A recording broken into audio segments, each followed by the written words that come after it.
Hello, hello, hello. Welcome back to my kitchen for yet another delicious recipe. I'm making today baked rigatoni. Instead of baked ziti, I'm using rigatoni in place of the ziti. So that's where we get the rigatoni from. And I'm making my sauce from scratch. Yes, with tomato sauce, with some red bell peppers, onions, garlic. I have some dried basil leaves here, but you can use fresh basil. I have the basil paste and some seasoning, of course.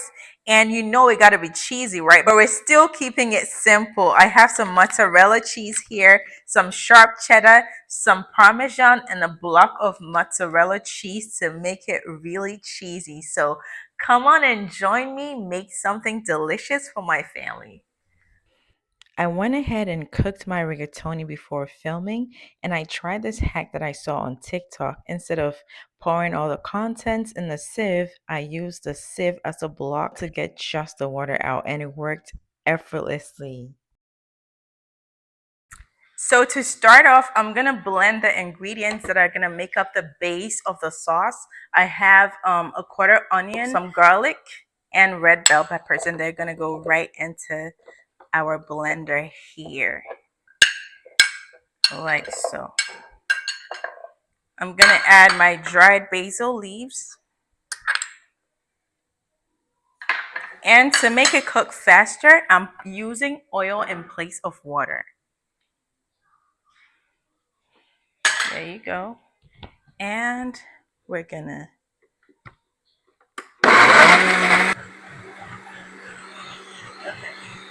we're gonna move over to get the sauce started. So we're gonna turn up the heat on this pot right here. Make sure you keep it low to medium and pour the sauce base right into the pot. And it smells so good in here. You can smell the basil, the red peppers, the garlic. This sauce is going to be yum. So make sure you got almost everything in there because you always lose some in the blender. Okay. And we're going to set this aside in the sink. We're going to cover this and let it cook for about 5 minutes.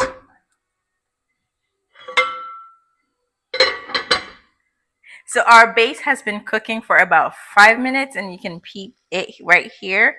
So we're ready to add in the tomato sauce, which will be about 15 ounces. Let me grab the can opener right here and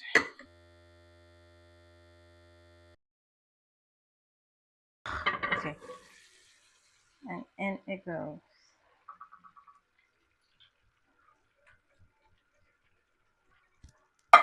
And mix it.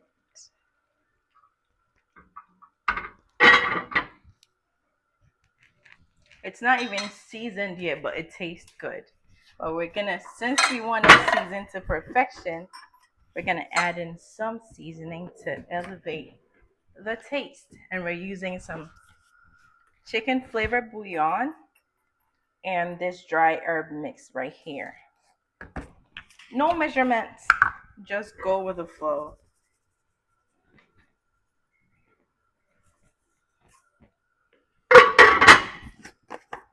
And for this, I think I would want to measure it.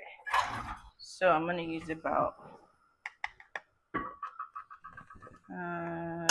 4 teaspoons of this.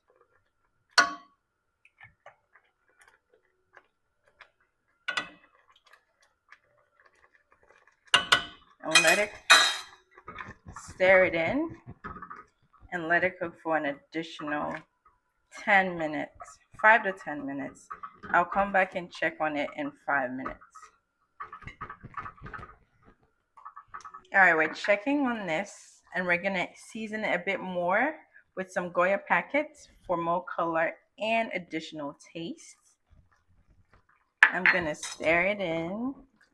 And one thing about me, when I'm cooking, I don't like to see the food on the sides of the pot. So I like to go in with my spatula and clean the sides. I always make fun of my husband because he does not know how to do these things. He just cooks. And I keep telling him, you have to cook in a beautiful setting, in a beautiful way. So that's what I do. And I'm going to stir it in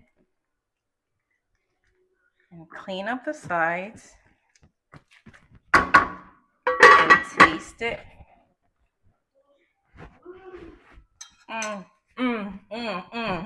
Yes, we're getting somewhere. We're getting somewhere with this. Yeah. So our sauce is all done, guys. It is tasting so good. A quick tip for you: if you find that the sauce is a bit tangy, add a little bit of baking soda right here, and it takes out the tanginess so effortlessly. All right, so like I said in the beginning, the rigatoni is already cooked, so we're gonna start layering everything with the cheeses and all. So we're gonna go in with the sauce. So we're gonna go in first with the sauce,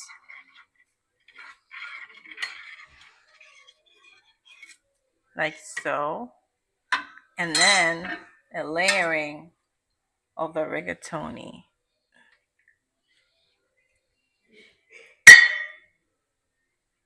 Okay, and then we're gonna go in with some mozzarella cheese.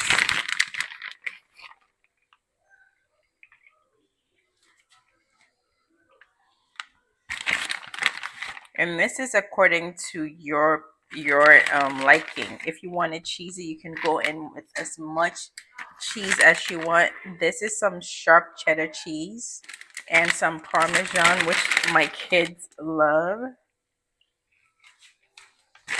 One thing I love about home cooking is the ability to customize any recipe to your own taste buds. See, part of my kids love cheese and the other part don't. But I do know we all love pizza, so I kept the cheese really simple.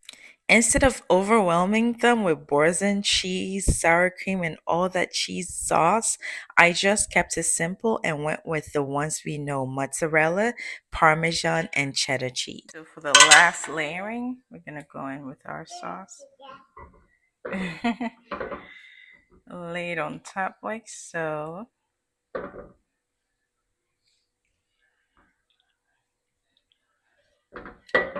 We're leaving nothing behind. Everything is going in.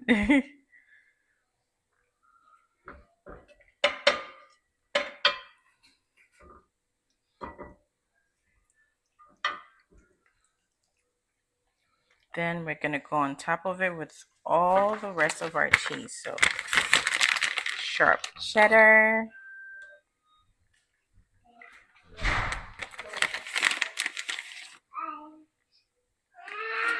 mozzarella,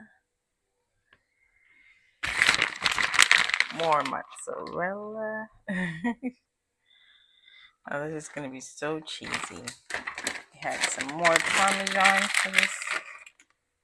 Okay.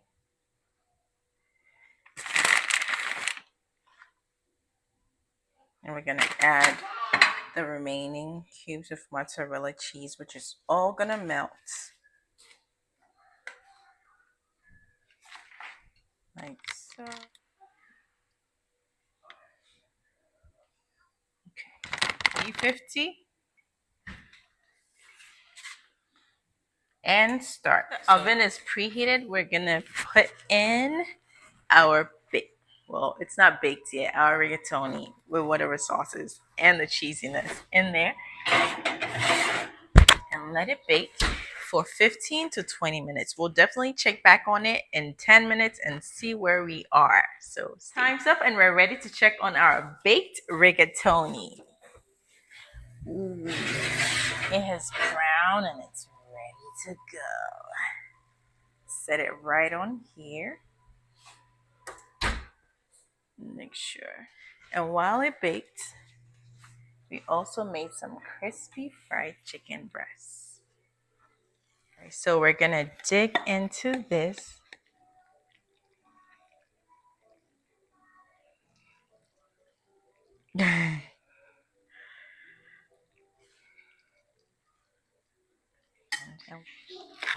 Listen to that crunchy sound.